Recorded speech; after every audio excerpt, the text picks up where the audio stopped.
김 선생 이러면 안 돼요. 목소리는 떨렸지만 내 손은 이미 그의 손을 꽉 붙잡고 있었다. 순간 심장이 미친 듯이 뛰고 온몸의 전기가 번개처럼 스쳐 지나갔다. 남편이 세상을 떠난 뒤 이렇게 숨이 막히는 설렘을 느낀 건 처음이었다. 나는 도저히 믿기지 않았다. 남편의 가장 가까운 친구, 늘 가족처럼 지내던 그 사람과 이렇게 마주 앉아 있다는 사실이. 머리로는 안 된다고 소리치는데 몸과 마음은 자꾸만 그에게 끌려갔다. 지금 이 순간 내 안에서 죄책감과 떨림이 동시에 폭발하고 있었다. 사람들은 흔히 말한다. 나이 들어 무슨 사랑이냐. 그냥 건강이나 챙겨라. 하지만 그건 모르는 소리다. 사랑과 설렘이 사라진 순간 삶은 빛을 잃는다. 내 나이 60, 남들은 노년이라 부르지만 나는 아직도 살아있고 여전히 여자로서의 마음이 남아 있었다. 오늘 이 순간만큼은 그것을 뼈저리게 느끼고 있었다. 눈앞에서 김 선생의 눈빛이 나를 똑바로 바라보고 있었다. 따뜻하면서도 단단한 그 눈빛이 내 마음을 흔들었다. 괜찮아.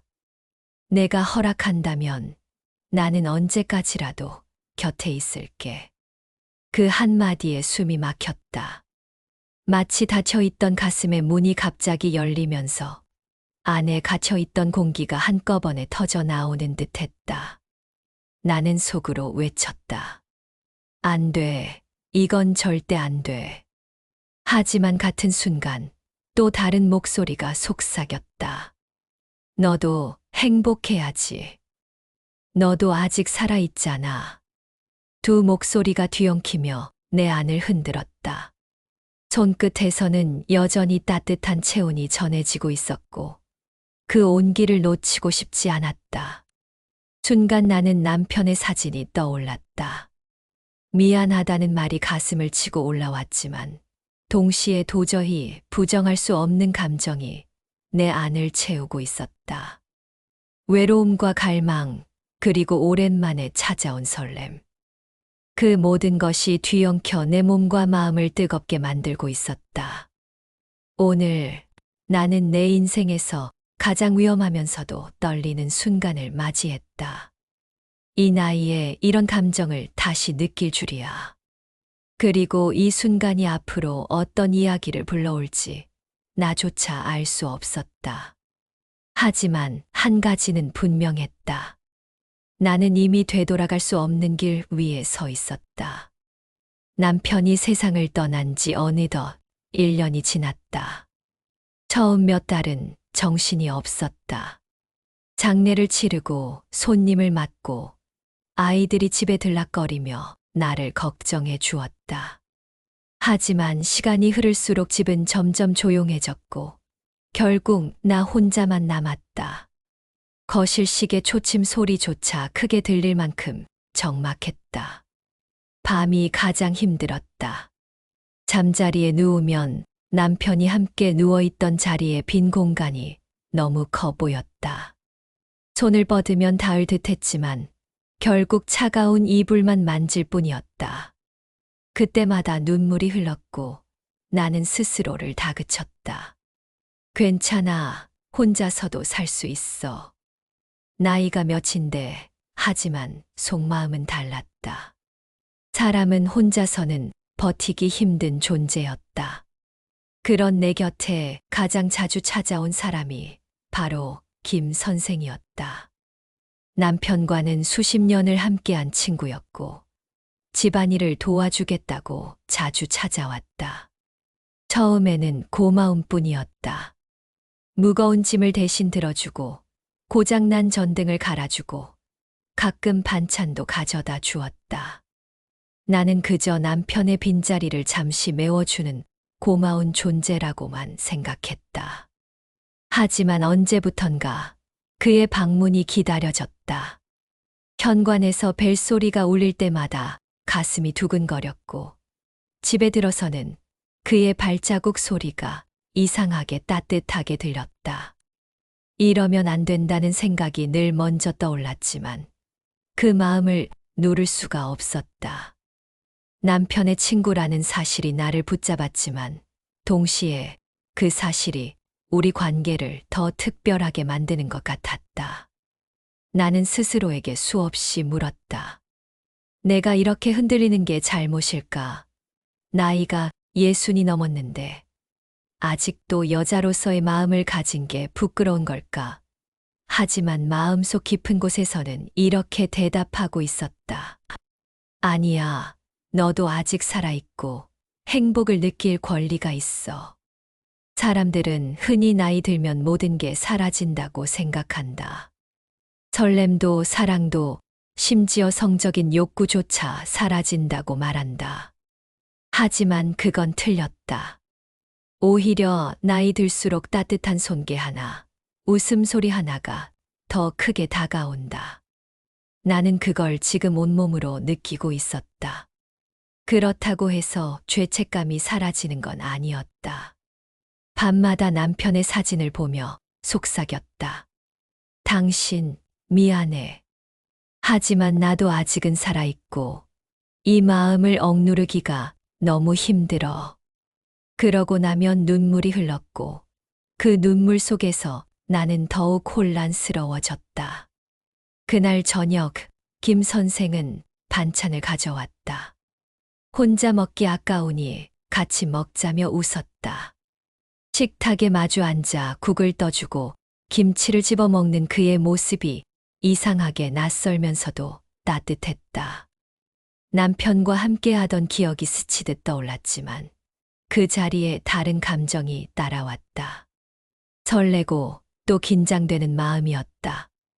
이러면 안 되는데 속으로 수없이 되뇌었지만 이상하게 웃음이 자꾸 새어나왔다. 그는 오랜만에 나를 환하게 웃게 만들었다. 밥맛이 이렇게 살아나는 게 얼마만인지 기억도 나지 않았다. 따뜻한 공기 속에서 잠시 죄책감을 잊고 있었다. 그런데 갑자기 초인종이 울렸다. 순간 손에 들고 있던 숟가락이 덜컥 떨어질 뻔했다. 우리는 동시에 서로를 바라보며 얼어붙었다. 가슴이 철렁 내려앉았다. 혹시 아들이 온 건 아닐까? 손끝이 덜덜 떨리기 시작했다. 엄마, 나야. 문 밖에서 들려오는 목소리. 정말 아들이었다. 그 순간 머리가 하얘졌다. 식탁 위에 놓인 2개의 밥그릇, 반찬 접시, 그리고 맞은편에 앉아있는 김 선생. 이걸 어떻게 설명해야 하나? 숨이 막혔다. 나는 황급히 자리에서 일어나 속삭였다. 빨리 안방으로 들어가세요. 김 선생은 놀란 얼굴로 고개를 끄덕이고 조심스레 방 안으로 들어갔다. 그의 그림자가 사라지자마자 나는 크게 심호흡을 하고 현관문을 열었다. 아들은 무심한 얼굴로 들어와 말했다. 엄마, 집에 잘 있지? 퇴근하다가 잠깐 들렀어. 나는 애써 웃으며 대답했다. 그래, 혼자 밥 먹고 있었어. 목소리가 조금 떨렸지만 다행히 아들은 눈치채지 못한 듯 거실을 둘러보았다. 그 몇 분이 몇 시간처럼 길게 느껴졌다. 아들이 남편의 사진을 보며 잠시 한숨을 내쉴 때 나는 손바닥에 땀이 흥건히 고였다. 혹시라도 안방문을 열까봐 심장이 쿵쾅거리며 터질 듯 뛰었다. 다행히 아들은 금세 일어나며 말했다. 엄마, 바쁘니까 이만 가볼게. 건강 챙겨. 현관문이 닫히는 순간 나는 다리에 힘이 풀려 그대로 의자에 털썩 주저앉았다. 방 안에서 조심스레 나오던 김 선생과 눈이 마주쳤다.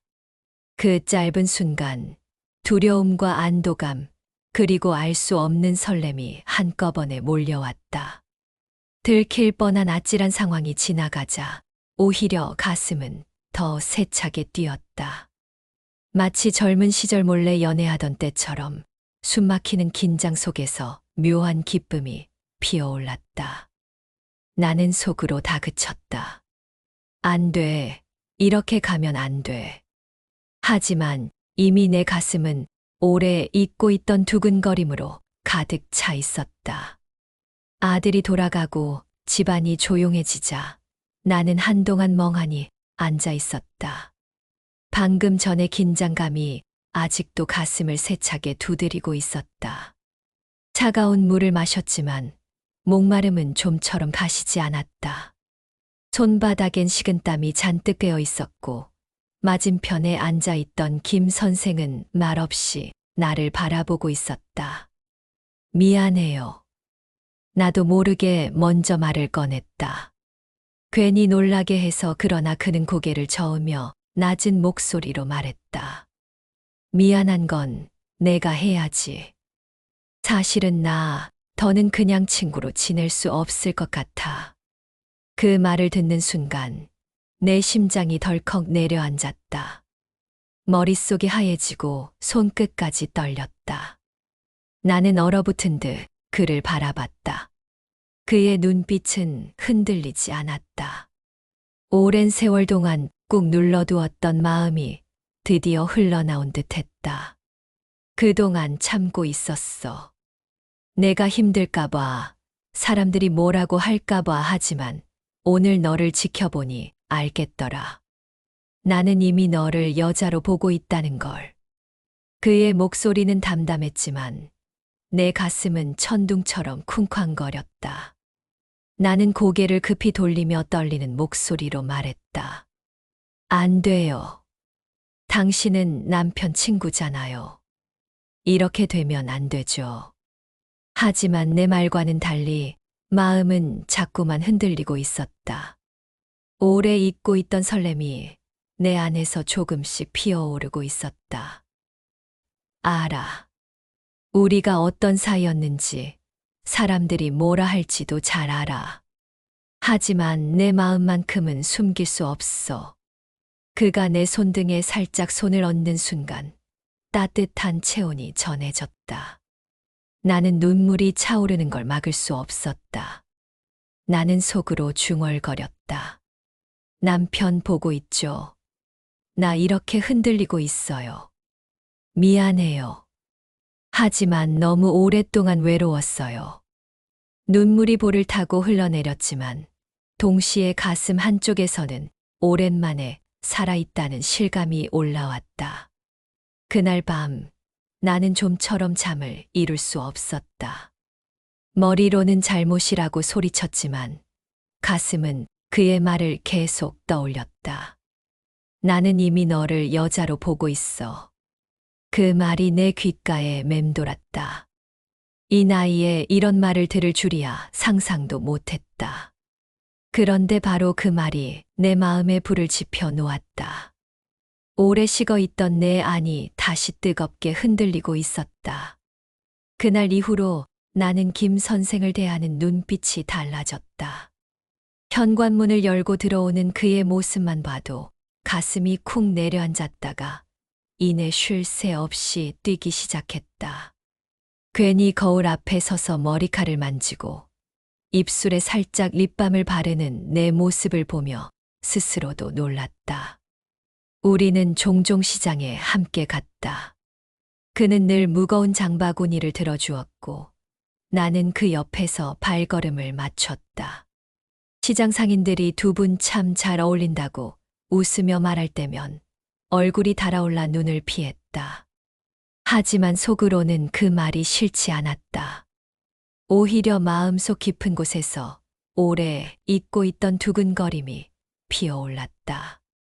집에 돌아와 혼자 누워있을 때면 자꾸만 그날의 장면들이 떠올랐다. 그의 손이 내 손목을 스칠 때 느껴졌던 따뜻함, 장바구니를 건네주며 살짝 스친 손가락, 시장에서 나를 지켜보던 눈빛 나는 그 작은 순간들을 밤마다 곱씹었다. 그러다 문득 그 손이 내 어깨를 감싸고 내 허리를 감싸는 상상을 하곤 했다. 아니야. 이런 생각은 하면 안 돼. 스스로 다그치면서도 어느새 나는 볼을 붉히며 눈을 감고 있었다. 그리고 그날 저녁 마침내 그 상상이 현실이 되었다. 우리는 나란히 저녁을 먹고 웃으며 이야기를 나누었다. 따뜻한 식사 뒤의 정적 속에서 나는 설거지를 하려 일어섰다. 그런데 그가 불쑥 내 손목을 잡았다. 고맙다. 내가 이렇게 웃어주는 것만으로도 난 참 행복하다. 그 말에 나는 눈물이 차올랐다. 오랫동안 잊고 지냈던 말, 오래 기다렸던 위로였다. 그런데 그가 갑자기 다가와 나를 꼭 안았다. 따뜻한 체온이 한순간에 밀려들었고 나는 얼어붙은 듯 움직일 수 없었다. 심장이 미친 듯이 뛰었다. 숨이 가빠오르고 귓끝까지 달아올랐다. 이러면 안 되는데 속으로 그렇게 중얼거리면서도 이상하게 그 품에서 벗어나고 싶지 않았다. 오히려 더 오래, 더 깊이 안겨 있고 싶다는 생각이 들었다. 그의 입술이 내 입술에 닿는 순간 세상이 고요해졌다. 바람 소리도 시계 초침 소리도 사라진 듯 오직 두근거리는 심장 박동만 귓가에 울렸다. 그의 숨결이 내 뺨을 스치자 따뜻한 바람이 파문처럼 퍼졌다. 그 짧은 호흡마저도 내 온몸을 뒤흔들었다. 입술이 떼어진 뒤에도 나는 쉽게 눈을 뜨지 못했다. 그의 숨소리가 내 얼굴 위에 고스란히 내려앉았고 그 따뜻한 공기가 내 목덜미를 감싸며 천천히 스며들었다. 나는 가슴이 조여 오는 듯 숨을 고르지 못했다. 그의 손길은 부드럽게 내 어깨를 감싸고 있었다. 마치 오래전부터 내 자리를 알고 있었다는 듯 조금도 낯설지 않았다. 손바닥에서 전해지는 체온이 피부를 타고 퍼져나가자 몸이 저절로 떨려왔다. 나는 그 떨림이 부끄럽기도 했지만 동시에 오래 기다려온 따뜻함이라는 걸 깨달았다. 방 안에는 커튼 사이로 달빛이 스며들고 있었다. 은빛이 그의 옆모습을 따라 흘러내려 어깨와 턱선을 부드럽게 비추었다.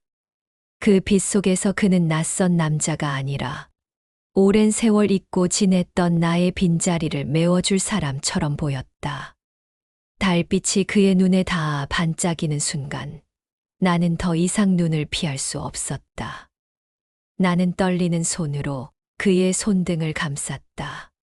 거칠게 느껴지는 손마디, 그러나 그 안에 담긴 단단한 힘이 오히려 안심을 주었다. 손끝이 그의 손가락 사이로 스며들자 체온이 섞이는 듯한 묘한 전율이 밀려왔다. 그는 내 눈물을 조용히 닦아주며 다시 나를 끌어안았다. 그 품 안은 놀라울 만큼 따뜻했다. 마치 얼어붙은 내 마음이 서서히 녹아내리는 것 같았다. 나는 눈을 감은 채 그의 가슴에 귀를 대었다. 두근거리는 심장 소리가 바로 옆에서 들려왔다.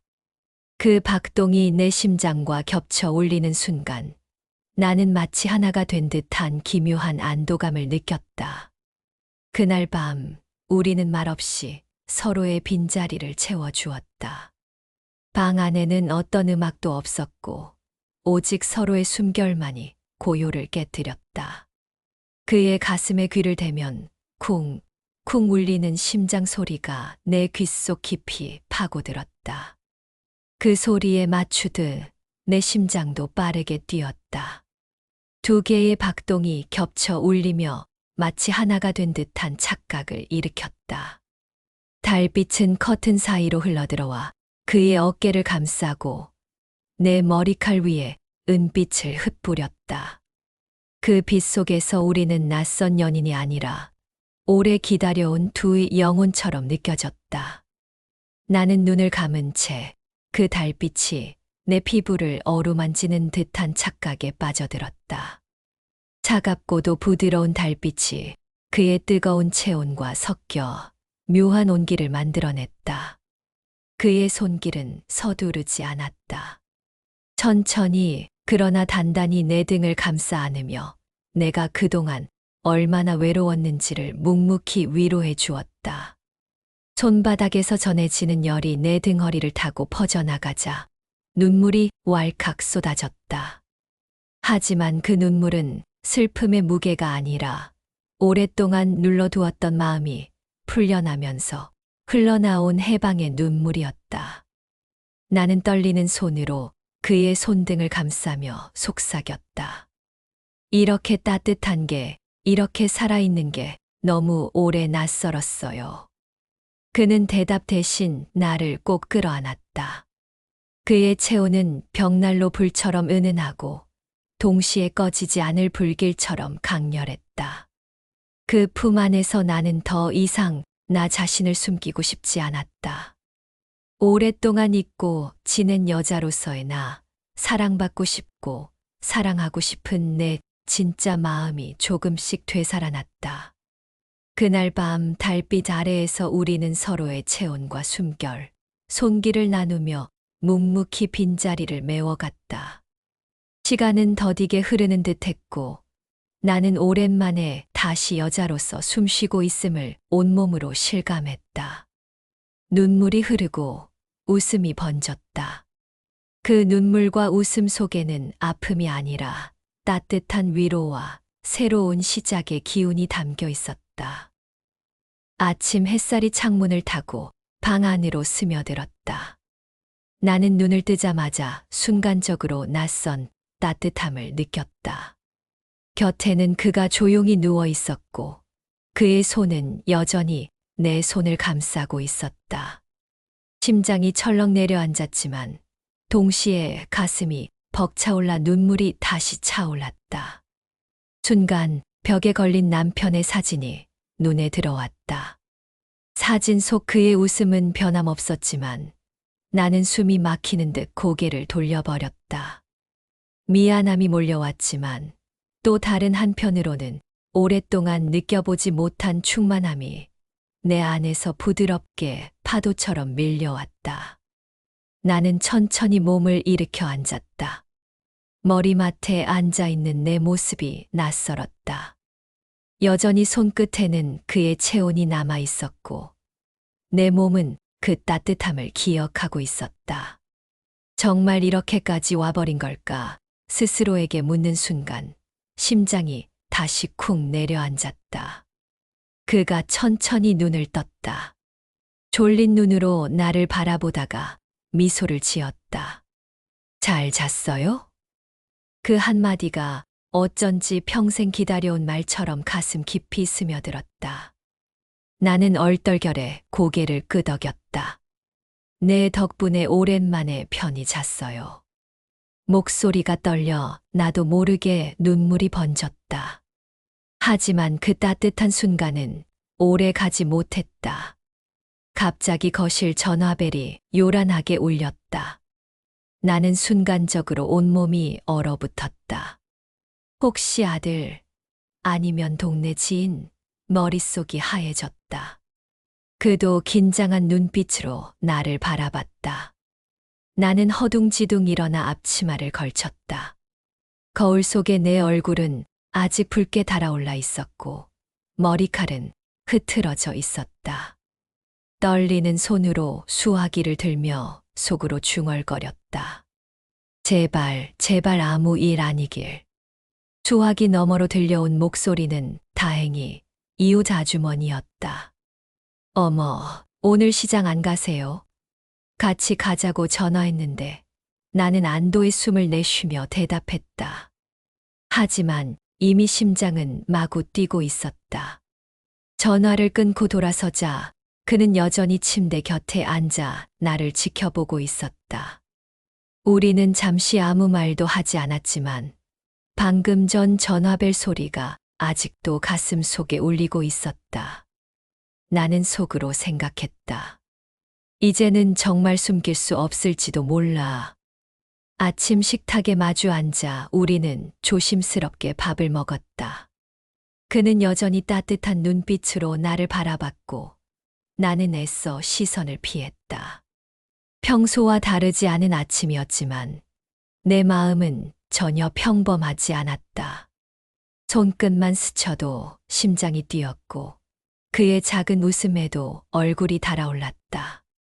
그런데 그 순간 현관문이 벌컥 열리는 소리가 났다. 나는 젓가락을 떨어뜨릴 뻔하며 얼어붙었다. 발소리가 익숙했다. 아들이었다.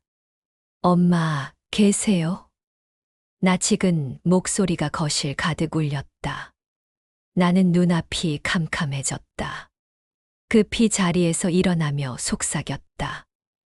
빨리 방 안으로 들어가요. 그는 잠시 망설였지만 내 눈빛을 보고 고개를 끄덕이며 조용히 안방으로 들어갔다. 나는 떨리는 손으로 앞치마를 다시 매며 현관으로 나갔다. 아들은 장바구니를 들고 서 있었다. 어제 시장에 다녀왔는데 반찬거리가 좀 남아서 가져왔어요. 나는 억지로 웃으며 장바구니를 받았다. 하지만 손이 덜덜 떨려 그마저도 놓칠 뻔했다. 아들은 의아한 눈길로 나를 바라봤다. 엄마, 괜찮으세요? 얼굴이 왜 이렇게 빨개요? 그 질문에 나는 숨이 막혔다. 아무렇지 않게 대답하려 했지만 목소리가 떨려 나도 모르게 시선을 돌렸다. 아니, 그냥 좀 피곤해서 그래. 아들은 고개를 갸웃거리며 거실 안을 둘러보았다. 그 시선이 안방 문 쪽으로 스치자 심장이 철렁 내려앉았다. 나는 급히 말을 돌렸다. 그래, 내가 이렇게 와주니 든든하다. 밥은 먹었니? 아들은 의심스러운 듯 잠시 나를 바라보다가 장바구니에서 사온 과일을 꺼냈다. 하지만 내 귀에는 여전히 방 안에서 그의 숨소리가 들리는 것만 같았다. 혹시 발소리가 새어나가진 않을까? 혹시 작은 기침이라도 들리지 않을까? 나는 긴장으로 온몸이 굳어버렸다. 그 짧은 순간이 마치 1시간처럼 길게 느껴졌다. 나는 속으로 간절히 기도했다. 제발 아무 일 없이 지나가길.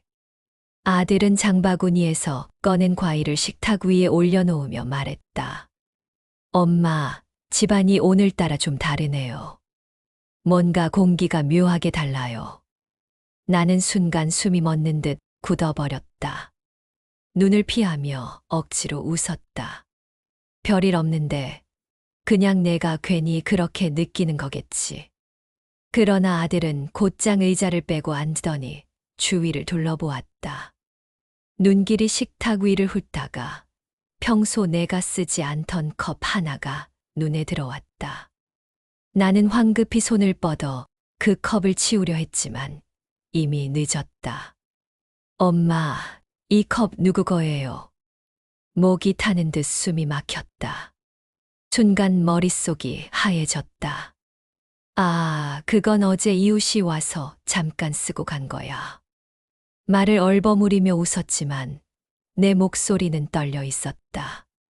아들은 쉽게 납득하지 못한 표정으로 컵을 바라보다가 고개를 끄덕였다.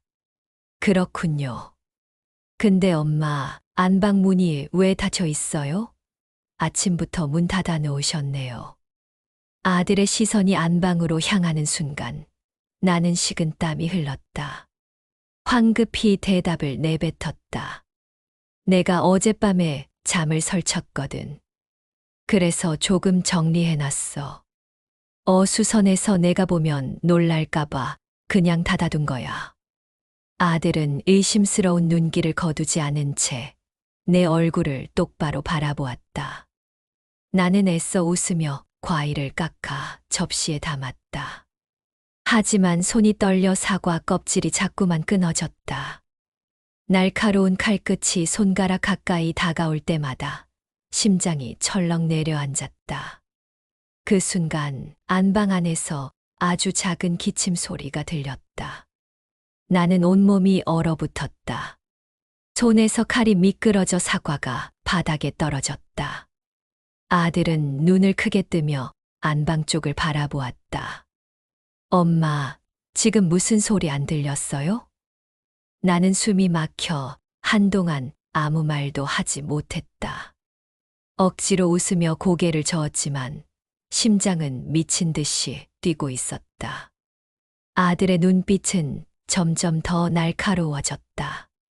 이제는 정말 들킬지도 몰라 그 생각이 머릿속을 가득 채웠다. 아들은 의심스러운 눈빛을 거두지 않은 채 자리에서 일어나 천천히 안방 쪽으로 걸어갔다.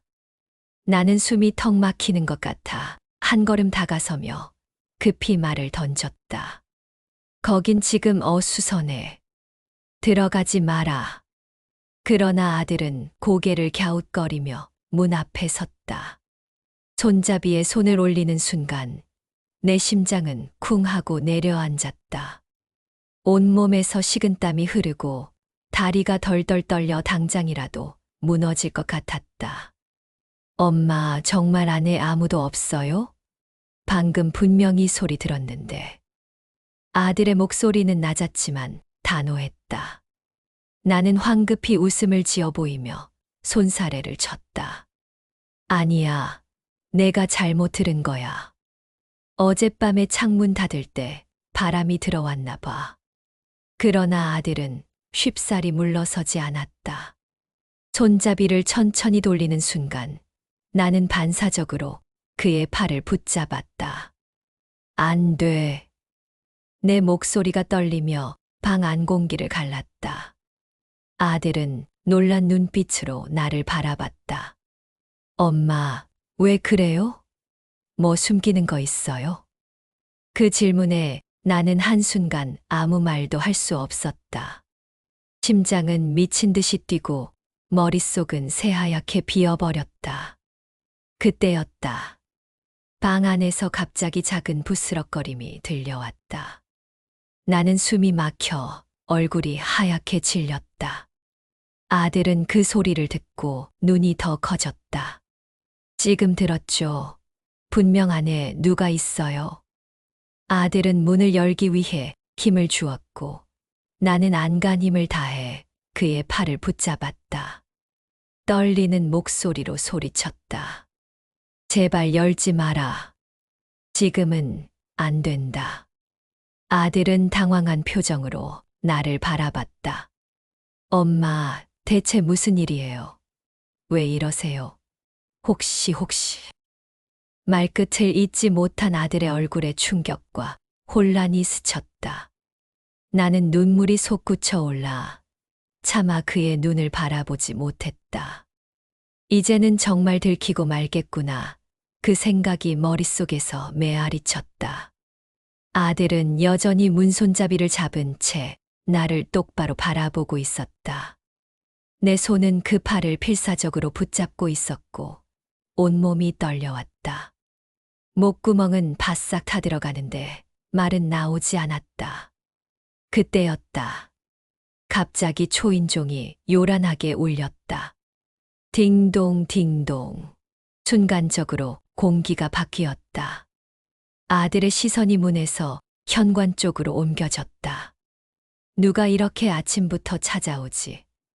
아들은 잠시 멈칫하며 손을 거두었다.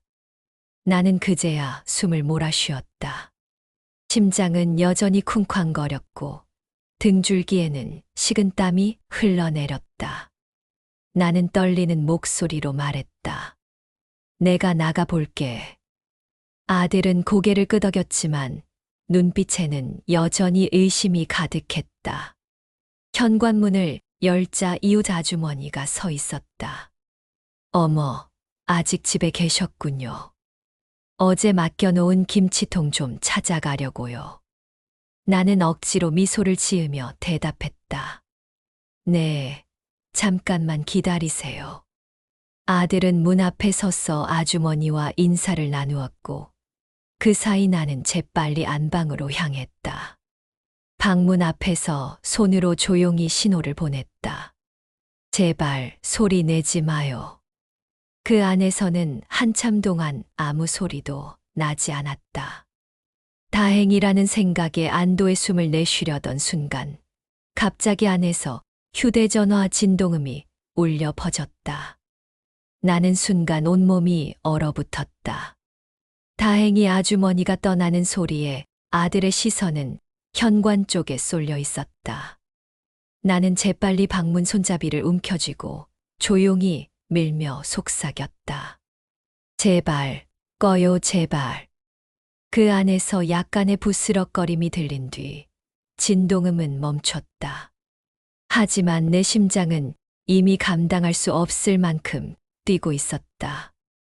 아들은 다시 고개를 돌려 나를 바라보았다. 엄마, 요즘 왜 이렇게 긴장해 있어요? 뭔가 숨기는 거 맞죠? 나는 대답하지 못한 채 시선을 피했다. 손끝은 여전히 떨리고 있었고 눈가에는 눈물이 맺혔다.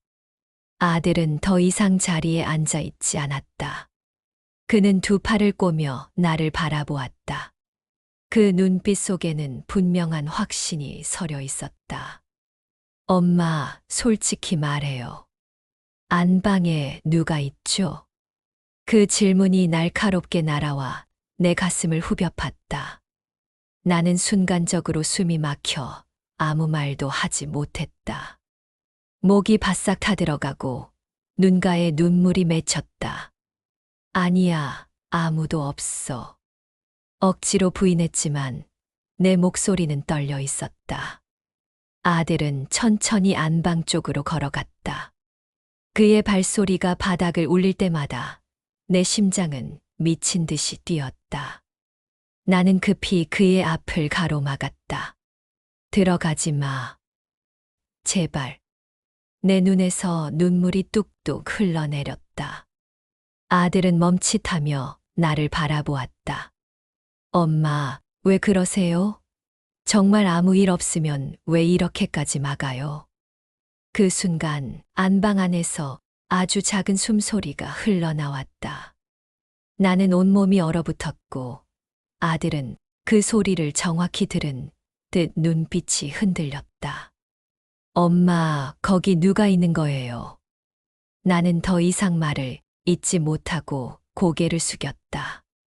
가슴속이 무너져 내리는 듯 했다.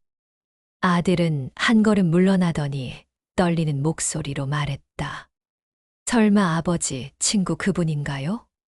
그 한마디에 나는 눈물이 쏟아졌다. 들킬까봐 두려웠던 순간보다도 아들이 모든 것을 눈치챘다는 사실이 더 큰 충격으로 다가왔다. 나는 손으로 얼굴을 가린 채 흐느꼈다. 아들은 잠시 아무 말도 하지 못하고 나를 지켜보다가 깊은 한숨을 내쉬었다. 엄마, 대체 왜 이렇게 하셨어요? 나는 눈물을 닦으며 겨우 입을 열었다. 너무 외로웠어. 그 사람도, 나도. 더 이상은 견딜 수가 없었어. 목소리는 작았지만 방 안 가득 울렸다. 아들의 눈빛은 흔들렸지만 동시에 분노로 가득 차 있었다. 그는 두 주먹을 꽉 쥔 채 떨리는 목소리로 말했다. 엄마, 어떻게 아버지 친구랑 그럴 수 있어요? 아버지가 아직 따뜻하게 계시던 그 자리에 이제 와서. 나는 눈물이 줄줄 흘러내려 멈출 수가 없었다. 두 손으로 얼굴을 감싸며 흐느꼈다. 나도 죄책감 느껴. 하지만 너는 몰라. 밤마다 얼마나 허전했는지, 말 한마디 건넬 사람 없이 얼마나 고독했는지. 그냥 사람의 체온이 그리웠을 뿐이야. 아들은 고개를 저으며 뒤로 물러섰다. 눈에는 배신감과 혼란이 뒤섞여 있었다. 엄마가 그렇게 외로웠다면 왜 나한테 말 안 했어요? 왜 하필 왜 아버지 친구예요? 그 순간 안방문이 천천히 열렸다. 나는 숨이 멎는 듯 얼어붙었고 아들은 굳은 표정으로 문을 바라보았다. 그가 조심스럽게 발을 내디뎠다. 얼굴에는 복잡한 감정이 어렸다. 미안하다. 짧지만 무겁게 떨어진 목소리였다. 방금까지 숨어 있던 그는 이제 더 이상 도망치지 않고 아들 앞에 섰다. 아들은 눈을 크게 뜨며 한 걸음 뒤로 물러섰다. 정말 당신이었군요. 그는 고개를 숙이며 낮게 말했다. 그래, 내가 충격받을 거라는 거 안다. 하지만 나도, 그녀도 너무 오래 외로웠다. 이건 변명일 수밖에 없지만 진심이야. 방 안 공기는 숨 막힐 정도로 무거워졌다. 나는 눈물에 젖은 목소리로 겨우 덧붙였다. 우린 죄를 지었다고 생각할 수도 있겠지. 하지만 난 그저 잠시라도 다시 살아있는 기분을 느끼고 싶었어. 아들은 얼굴을 감싸주며 고개를 숙였다. 입술을 깨물며 말없이 서 있는 그의 모습은 내 가슴을 더 아프게 했다. 아들은 얼굴이 붉게 상기된 채로 우리 둘을 번갈아 바라보았다. 손은 여전히 떨리고 있었고 눈빛에는 분노와 실망이 얽혀 있었다. 아버지가 떠난 지 얼마나 됐다고, 엄마, 이렇게까지 빨리 잊을 수 있어요? 그 사람은 아버지 친구였잖아요. 어떻게 이런 일이 있을 수 있죠? 나는 눈물이 멈추지 않았다. 떨리는 목소리로 대답했다. 잊은 게 아니야. 내 아버지는 지금도 내 마음속에 살아있어. 하지만 살아있는 내가 매일 죽어가듯 버티는 게 그게 진짜 고통이었어. 아무도 모르게, 아무도 몰라주는 고통. 내 말이 끝나자 그는 깊은 숨을 내쉬며 고개를 숙였다. 하지만 눈빛은 여전히 날카로웠다. 그래도 아버지 친구한테 기대는 건 틀렸잖아요. 다른 사람이었다면 이렇게까지 배신감은 안 느꼈을 거예요. 그때 그가 한 발 앞으로 나섰다.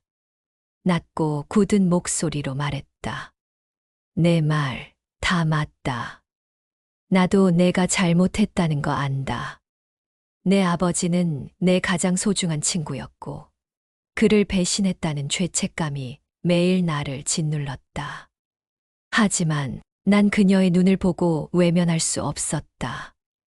매일 울고 매일 지쳐가는 모습을 그냥 보고만 있을 수가 없었어. 아들은 그의 눈을 똑바로 쏘아보았다. 사랑이라도 된다는 거예요. 그저 외로움 달래기 아니고. 그는 단호히 고개를 저었다. 아니, 난 그녀를 진심으로 생각한다. 내가 어떻게 보든 이건 변명이 아니라 내 마음이다. 내 아버지에게도 용서를 구해야 할 일이고, 너에게도 이해받기 어려운 일이라는 거 안다. 하지만 나도 사람이다. 그녀도 사람이고, 나는 두 사람 사이에서 흐느끼며 손을 뻗었다. 제발 서로 다치게 하지 마. 내 아버지의 이름으로 서로를 미워하지는 말자. 그분이 살아계셨다면 아마 나에게 더 이상 울지 말라고, 혼자 버티지 말라고 말했을 거야. 잠시 방 안은 고요해졌다. 하지만 그 고요 속에는 더 깊은 파도가 숨어 있었다. 아들은 여전히 갈등으로 가득한 얼굴이었고, 그는 고개를 숙인 채 나의 손을 꼭 잡고 있었다. 문이 닫히고 아들의 발걸음이 멀어졌다. 마음 한켠은 여전히 무거웠다. 아들이 받은 충격과 상처가 분명 크다는 걸 알기에 내 가슴도 함께 저려왔다. 하지만 나는 한 가지를 분명히 느꼈다. 이제는 더 이상 숨지 않고 내가 살아야 한다는 것. 그가 내 옆에 앉아 조용히 말했다. 아들은 괜찮을까? 아직 너무 힘들어 보이던데. 나는 잠시 눈을 감았다가 그의 손을 꼭 잡으며 고개를 저었다. 그 아이도 결국은 자기 인생을 살아야 하고, 나도 그래. 아들을 사랑하지만 내 인생은 내가 살아야 해. 아버지를 잃고 무너진 엄마가 아니라 여전히 살아있는 사람으로서. 그는 내 손을 꼭 감싸며 눈빛을 깊게 가라앉혔다. 그래. 내가 그렇게 생각해줘서 고맙다. 난 내가 무너지는 걸 보는 게 제일 힘들었어. 이제는 같이 너답게 살아가자. 내 눈에서는 눈물이 흘러내렸지만 이번엔 아픔보다 따뜻한 힘이 더 크게 느껴졌다. 나는 조용히 속삭였다. 이제는 나 자신을 먼저 사랑할 거야. 아들도 언젠가는 이해하겠지. 그리고 그 아이가 진짜 원하는 것도 결국은 엄마가 행복하게 사는 모습일 거야. 창밖에서는 햇살이 환하게 비쳐 들어왔다. 바람에 흔들린 나무잎이 반짝이며 춤을 추고 있었다. 나는 그 빛을 바라보며 마음속으로 다짐했다. 아들을 위해서도, 나 자신을 위해서도 이제는 나의 삶을 살아가자. 그의 손은 여전히 따뜻했고 그 온기 속에서 나는 오랜만에 평온을 느꼈다. 슬픔도 죄책감도 여전히 남아 있었지만 더 이상 그 무게에 짓눌리지 않았다. 앞으로의 날들은 쉽지 않겠지만 분명 살아갈 가치가 있다는 걸 나는 알았다. 그리고 조용히 속으로 멀리 있는 남편에게 말했다. 여보, 미안해. 하지만 이제는 내가 살아야 해. 당신이 곁에 없다 해도 내 인생은 아직 끝나지 않았으니까. 그 순간 방 안에는 따뜻한 햇살과 잔잔한 평화가 가득 번져갔다. 나는 눈물을 닦으며 미소 지었다. 그래, 이제는 내가 먼저다. 그리고 그 길에서 나는 더 이상 혼자가 아니야. 그리고 이 이야기를 마무리하며 지금 영상을 보고 계신 당신께도 조용히 말을 건네고 싶습니다.